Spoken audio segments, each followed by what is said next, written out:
এই লেকচারে আমরা হ্যাশ ফাংশন এবং ডিজিটাল সিগনেচার নিয়ে আরেকটু ইন-ডেপথ স্টাডি করব এবং একই সাথে আমরা প্র্যাকটিক্যালি দেখব যে ডিজিটাল সিগনেচার কিভাবে আসলেই কাজ করতেছে। সো ফার্স্ট অফ অল যদি আমরা একটু হ্যাশের কথা বলি, হ্যাশ নিয়ে আমরা অলরেডি অনেক কথাবার্তা বলেছি। বাট আমি যদি একটা ফাইনাল ওভারভিউ দেই আপনাদের। সো হ্যাশ ফাংশন মূলত কি করে? It's like a machine. আমরা মেশিন অনেক বিভিন্ন ধরনের মেশিন দেখেছি। পার্টিকুলারলি আমি যদি চালের মেশিন বলি আপনাদের। সো চাল দেওয়া হয়, এখান থেকে আমাদের আটা বের হয়ে যায়। তাই না? ATA Banglish. আটা আমাদের এখান থেকে বের হয়ে যায়। ঠিক একইভাবে এই হ্যাশ ফাংশন কি কাজ করে? আমরা যেকোনো ধরনের ডেটা যখন আমাদের হ্যাশ ফাংশনের মধ্যে দেই, এই মূলত সেখান থেকে কি করে একটা ইউনিক হ্যাশ জেনারেট করে ফেলে। হ্যাঁ? সো এখানে একটা মেশিনের এক্সাম্পল দেওয়া হয়েছে সেটা আপনারা পড়লে দেখতে পারবেন এখান থেকে। সো হ্যাশ ফাংশনটা তাহলে কি করে মূলত? আমরা যখনই যেকোনো ধরনের ডেটা তাকে দিচ্ছি, ইট কুড বি এনিথিং। এই যে এখানে যেমন বলা হয়েছে যে একটা সিঙ্গেল লেটার হতে পারে, একটা বুক হতে পারে, কালেক্টেড ওয়ার্কস অফ শেক্সপিয়ার হতে পারে। It could be anything. আপনি তাকে যা দিবেন সে কি করে দেবে সেটার জন্য একটা ইউনিক হ্যাশ জেনারেট করে দিয়ে দিবে। এবং এই ইউনিক হ্যাশটা আমাদের অনেক কাজে লাগে। সো এই হ্যাশ ফাংশনের বেশ কিছু ক্যারেক্টারিস্টিক্স রয়েছে। যেমন এটা হচ্ছে ডিটারমিনিস্টিক, অর্থাৎ আমি লেটস সে এই এর জন্য যে হ্যাশটা পাবো এইটা অলওয়েজ সেম থাকবে।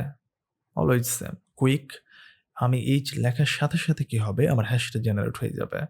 Avalanche effect. এই অ্যাভালাঞ্চ ইফেক্টটা মূলত হচ্ছে যে আমাদের ডেটাতে আমরা যদি কোনো সিঙ্গেল চেঞ্জ নিয়ে আসি, তাহলে কি হবে? আমাদের হ্যাশটা পরিবর্তন হয়ে যাবে। পরিবর্তন হয়ে যাবে। এই যে চেঞ্জ বা পরিবর্তন যেটার কারণে হয় সেটাকে বলা হয়, এই ইফেক্টটাকে বলা হয় avalanche effect, the avalanche effect. এরপর হচ্ছে ওয়ান ওয়ে। আমরা ডেটা থেকে হ্যাশ জেনারেট করতে পারি, বাট হ্যাশ থেকে ডেটা জেনারেট করতে পারি না। এরপর হচ্ছে কলিশন রেসিস্ট্যান্ট। এটা হচ্ছে extremely unlikely to find to enforce with the some hash. It means আপনি এর জন্য একটা হ্যাশ পেয়েছেন, ওই হ্যাশটা আবার কে বা যেকোনো লেটারের জন্য আপনি পাবেন না। সো এগুলো হচ্ছে আমাদের হ্যাশ ফাংশনের আম খুব গুরুত্বপূর্ণ কিছু বৈশিষ্ট্য যেগুলো আসলে প্র্যাকটিক্যালি যখন আমরা হ্যাশ নিয়ে কাজ করি সেখানে এগুলো ভিজিবল, হ্যাঁ? বা খুব ইজিলি পরিলক্ষিত হয়।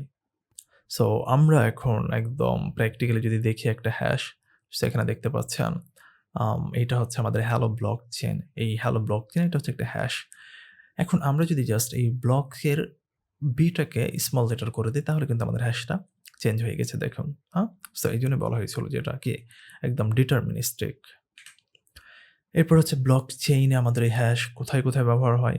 আমাদের একটা ব্লক যখন আমরা ক্রিয়েট করি, ওই ব্লকের আইডেন্টিফায়ার হিসাবে এই হ্যাশ ব্যবহৃত হয়। আমরা যেটাকে বলে থাকি current hash, link, blocks together যেটাকে আমরা প্রিভিয়াস হ্যাশ বলে থাকি। Generate addresses from public keys. So এই যে আমাদের ব্লক চেইনের জগতে যখন আমরা কোনো অ্যাকাউন্ট ওপেন করব তখন সেখানে মূলত আমাদের অ্যাড্রেস থাকবে।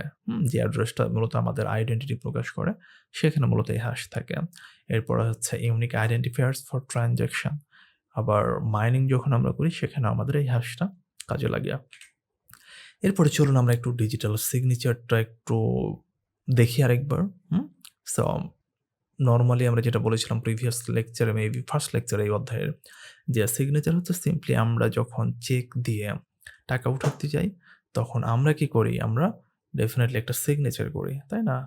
আমরা একটা সিগনেচার করি। ফর এক্সাম্পল যেটা আমার সিগনেচার, সেই সিগনেচারটা যদি ম্যাচ না করে, তাহলে আপনার কাছে চেক থাকলেও কিন্তু আপনি কি করতে পারবেন না? আপনি টাকা উঠাতে পারবেন না, রাইট?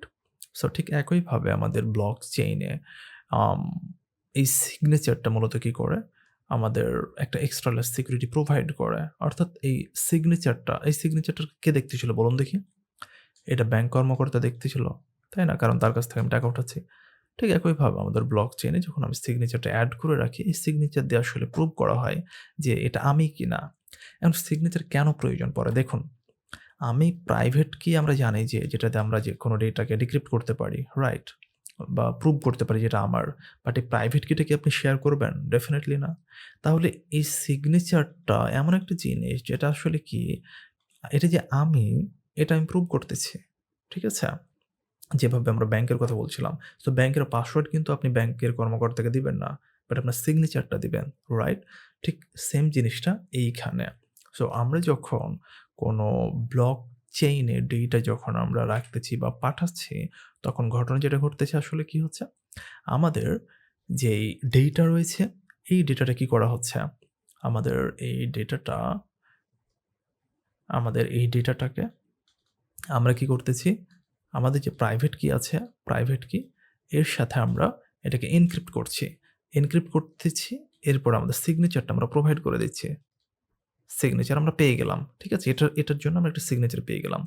এখন যখন আমি এই ডেটাটা একজনকে সেন্ড করতেছি, তখন সে কি করবে? সে ম্যাচ করবে যে আমার যে সিগনেচার এবং সে এই যে সিগনেচারটা পেয়েছে এটা একই কিনা।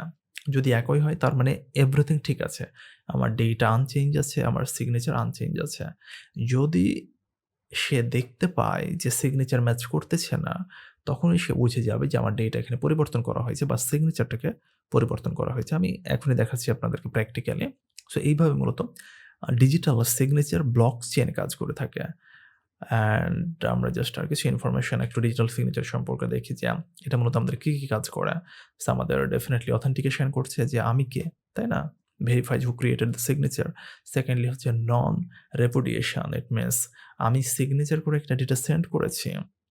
কারণ আমি সেটা কি করতে পারব না, বলতে পারব না যে ডেটাটা আমি পাঠাই নাই। কারণ ওইখানে আমার প্রাইভেট কি আছে, আমার সিগনেচার কি আছে। সুতরাং এটা বলার কোনো ওয়ে নাই। এরপর হচ্ছে ইন্টিগ্রিটি। সেটা মূলত কি করে আমাদের কোনো একটা ডেটে যখন আমরা সাইন করে ফেলতেছি, হ্যাঁ? তখন যদি আমি চেঞ্জ করি কোনো কিছু, তাহলে এটা আমার কি করবে? ইনভ্যালিড আমাকে বলে দিবে। ঠিক আছে? সো এইভাবে মূলত আমাদের ডিজিটাল সিগনেচার কাজ করছে। ব্লক চেইনে আমরা ট্রান্সেকশন সাইন করে থাকি, ব্লক সাইন করে থাকি। এছাড়া আমরা মাল্টি সিগনেচার যে ওয়ালেট, সেখানেও কিন্তু আমাদের কি প্রয়োজন হয়? আমাদের এই ডিজিটাল সিগনেচার আমরা কাজে লাগিয়ে থাকি বা কাজে লাগাই আরকি। সো ডেফিনিটলি ডিজিটাল সিগনেচার এবং হ্যাশিং আমাদের যে সিকিউর জগৎ আমরা তৈরি করতে যাচ্ছি বা ব্লক চেইন যেটা আমাদেরকে প্রমিস করতেছে যে আমরা মোর সিকিউর ওয়েতে ডেটা রাখতে পারবো। আমরা সেফটি দিতে পারবো অন দ্য ইন্টারনেট। সো এই জগতে আসলে এই হ্যাশ এবং ডিজিটাল সিগনেচার ভূমিকা রাখতে চলেছে এবং ফিউচারে যদি আমরা বলি quantum computing, blockchain scalability, post quantum ক্রিপ্টোগ্রাফিতেও আমরা এদের ব্যবহার অনেক দেখতে পারবো। অলরেডি আমরা দেখতে পাচ্ছি, আই মিন আরো বাড়বে আরকি। সিমিলারলি আমরা যদি জিরো নলেজ প্রুফস এর কথা বলি যেটা আমরা গত লেকচারে বলেছি। তারপর হচ্ছে হোমোমরফিক সিগনেচার। যেগুলো মূলত আমাদেরকে আম সিকিউরলি ডেটা আসলে রাখতে বা ভ্যালিডেট করতে আমাদেরকে হেল্প করতেছে। অ্যান্ড সামারি যদি আমরা বলি তাহলে আমরা দেখলাম যে আসলে হ্যাশ ফাংশন এবং ডিজিটাল সিগনেচারস এই ডায়নামিক ডুওটা কি করতেছে? আমাদের ব্লক চেইনটাকে সিকিউর করতেছে এবং আরো ট্রাস্টওয়ার্দি করছে। They ensure the integrity of data, the authenticity of transactions and the immutability of the blockchain itself. So এবার চলুন আমরা একটু প্র্যাকটিক্যালি দেখি যে ডিজিটাল সিগনেচারটা আসলে কিভাবে কাজ করে। সো আমি এখানে একটা টুলসে আসছি। সো এইখানে দেখুন, এইখানে হচ্ছে আমার প্রাইভেট কি আছে। এটা অবশ্যই ডেমো। ওইজন্য আমরা দেখতে পাচ্ছি এখানে প্রাইভেট কি। আপনার ক্ষেত্রে তো অবশ্যই ভিজিবল থাকবে না। আই মিন শুধু আপনি দেখতে পারবেন। সো এখানে আমাদের মেসেজ একটা ধরুন আমি এখানে হ্যালো ওয়ার্ল্ড লিখতেছি। বা ধরুন হ্যালো নন একাডেমি লিখতেছি। সো হ্যালো নন একাডেমি আমি লিখলাম। দেন এখানে আমাদের আছে প্রাইভেট কি। আমি এখন কি করব? এই ২ টাকে জুড়ে দিব। দেন আমার একটা সিগনেচার আমি জেনারেট করব। তাহলে আমাদের সিগনেচার আমি পেয়ে গেছি। যখন আমি সাইন করে দিয়েছি আমার সিগনেচার জেনারেট হয়ে গেছে। এখন ধরুন আপনি, হ্যাঁ? মানে অপর পক্ষে একজন আছেন। তিনি কি করবেন? এটাকে ভেরিফাই করবেন। সো যদি আমার যে প্রাইভেট কি আছে, প্রাইভেট কি তো ডেফিনিটলি আমি তাকে পাঠাবো না, রাইট? তাহলে আমার মেসেজটা যাবে এবং পাবলিক কিটা তো যাবেই। এটা তো ফার্স্ট থিং, তাই না? বা ফার্স্ট রিকোয়ারমেন্ট বা ক্রাইটেরিয়া। সো তার কাছে পাবলিক কিটা আছে। এখন সে এই মেসেজটাকে কি করবে? এই পাবলিক কি তার কাছে আছে, এই যে সিগনেচার আছে এইটা দিয়ে ভেরিফাই করবে। যদি আমার ভেরিফাই করে দেখে মানে সবকিছু ঠিকঠাক থাকে তাহলে এটা ভেরিফাই হয়ে যাবে। গ্রিন কালার এই যে দেখতে পাচ্ছেন তার মানে ভেরিফাই হয়ে গেছে। এখন যদি আমি জাস্ট কিছু একটা চেঞ্জ করি, ধরুন আমি পাবলিকে চেঞ্জ করি, সরি আমি যদি মেসেজ চেঞ্জ করি, ধরুন আমি নন একাডেমি আছে, আমি এটাকে হ্যালো ওয়ার্ল্ড করে দিচ্ছি। হুম? Hello world. দেখুন আমি যখন ভেরিফাই করি এটা ভেরিফাই হবে না, এটা রেড হয়ে আছে। আবার ধরুন এটাকে আমি নন একাডেমি রাখলাম। নন একাডেমি রাখলাম। আমি সিগনেচার চেঞ্জ করে দিচ্ছি। সিগনেচার ধরুন এখানে ই আছে, আমি এফ করে দিলাম। একটা এফ। ভেরিফাই করতেছি। দেখুন আমার কিন্তু ভেরিফাই হবে না।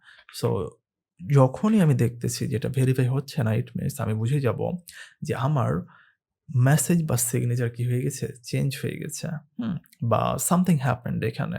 এটা ভ্যালিড ডেটা না যেটা আমার পাওয়ার কথা ছিল। হুম? সো এভাবে মূলত আমাদের সিগনেচার কি করতেছে?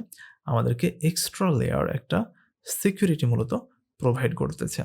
So hopefully digital signature hash function clearly বুঝতে পেরেছেন।